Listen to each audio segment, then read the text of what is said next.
Fresh water is a finite resource, meaning no new water is being made on Earth.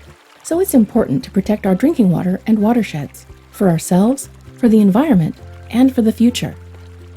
So I'd like to see a future in which people know what a watershed is, where their watershed is, and why it's important to protect it.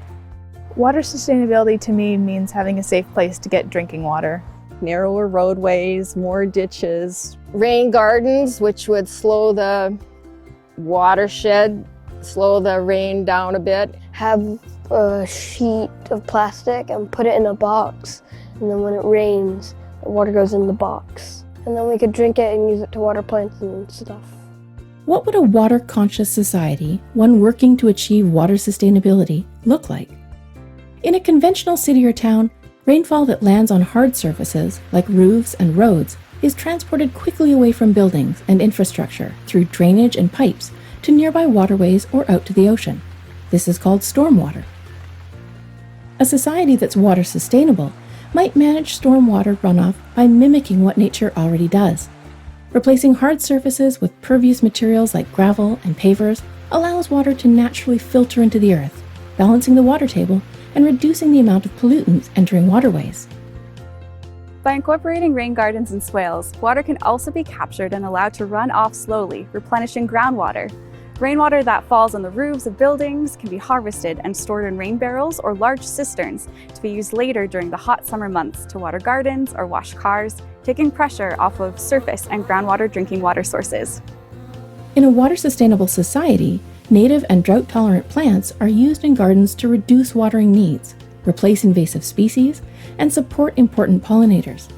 Supplementing garden soils with compost and mulches allows them to act as a sponge to hold water where it's needed most. Neighborhood lawns are encouraged to go dormant and turn golden during the hot summer months, or replaced with hardier alternatives like clovers and thymes. Irrigation systems are designed with water efficiency and conservation in mind.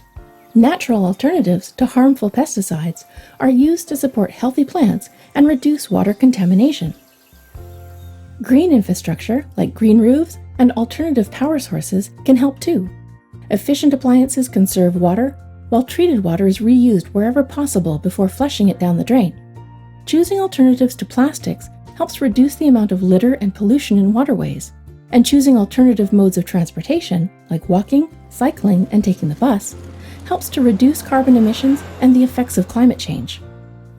Urban freshwater environments are protected as parks and community green spaces for people and nature to enjoy.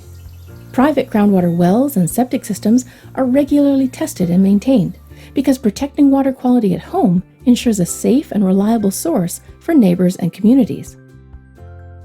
Today we confront challenges that threaten the sustainability of water resources, including increased pressures, pollution, and a changing climate. The RDN's Drinking Water and Watershed Protection Program delivers proactive initiatives that benefit the long-term water sustainability of our region. By understanding our water, how it moves within the environment, how we rely upon it, and how it's affected by our activities, we learn to care for our most precious resource.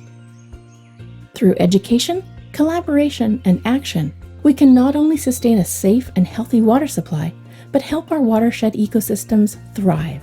Together, we can tap into our potential to create a sustainable water future, because every drop counts. Learn more about drinking water and watershed protection by visiting dwwp.ca.